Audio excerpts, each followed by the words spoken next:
느부갓네살은 왕위에 오른 지 2년이 되는 해에 꿈을 꾸고서 마음이 답답하여 잠을 이루지 못하였다. 그래서 왕은 꾼 꿈을 알아내려고 마술사와 주술가와 점쟁이와 점성가들을 불러들이라고 명령하니 그들이 와서 왕 앞에 섰다. 왕이 그들에게 말하였다. 내가 꿈을 하나 꾸었는데 그 꿈을 알 수 없어서 마음이 답답하다. 점성가들이 아람말로 왕에게 아뢰었다. 임금님의 만수무강을 빕니다. 그 꿈을 종들에게 말씀하여 주시면 해몽하여 드리겠습니다. 그러자 왕이 점성가들에게 말하였다. 나의 명령은 확고하다. 너희가 그 꿈의 내용과 해몽을 나에게 말해주지 못하면 너희의 몸은 토막이 날 것이며 너희의 집은 쓰레기 더미가 될 것이다. 그러나 너희가 그 꿈의 내용과 해몽을 말해주면 내가 너희에게 선물과 상과 큰 명예를 주겠다. 그러니 그 꿈과 그 해몽을 나에게 말하여라.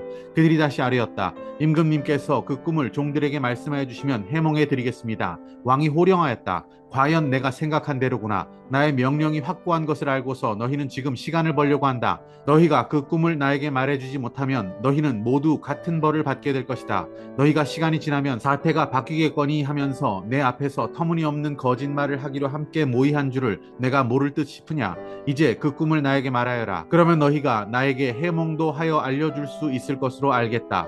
점성가들이 왕에게 아뢰었다. 임금님께서 아시고자 하시는 그 일을 임금님께 알려드릴 수 있는 사람은 세상에 아무도 없습니다. 일찍이 그 어떤 위대한 왕이나 통치자도 마술사나 주술가나 점성가들에게 이와 같은 일을 물어본 적이 없습니다. 임금님께서 물으신 것은 너무 어려워서 육체를 가진 사람과 함께 살지 않는 신들이라면 몰라도 아무도 그 일을 임금님께 알려드릴 수 없습니다.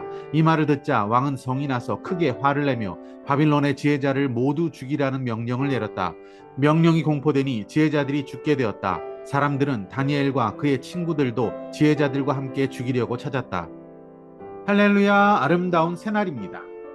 바벨론의 왕 느부갓네살은 어느 날 꿈을 꾸게 되었습니다. 왕은 그 꿈이 무엇인지, 무슨 뜻인지 몹시 궁금해졌습니다.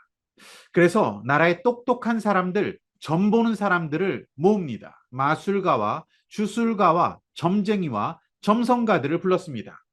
하지만 그들은 왕의 꿈을 알아맞추지 못했습니다.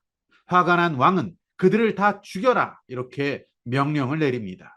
그 명령대로라면 다니엘과 그의 친구들도 다 죽임을 당하게 되는 매우 위급한 상황이 벌어지게 되었습니다. 오늘 본문의 분위기는 매우 긴박하고 공포스럽다라고 보겠습니다. 등장하는 모든 인물들은 예외 없이 심각한 문제 앞에 서 있습니다. 느부갓네살, 그는 왕입니다. 최고의 권력과 부를 소유한 사람입니다. 그 정도의 위치에 있다면 인생살이에 아무런 문제도 아무런 어려움도 없을 것 같지만 그렇지가 않아 보입니다. 1절 말씀 보시면 느부갓네살은 꿈을 꾸고 나서 마음이 너무나 답답했고 잠을 이루지 못할 정도로 번민과 괴로움에 시달리고 있었습니다. 돈과 권력이 넘쳐나도 인간이란 문제 앞에 있게 마련인 것입니다. 왕의 질문에 답을 하지 못했던 지혜자들도 마찬가지였습니다. 그들은 죽음의 위기에 처해 있습니다. 다니엘과 그 친구들도 마찬가지 사정이었습니다.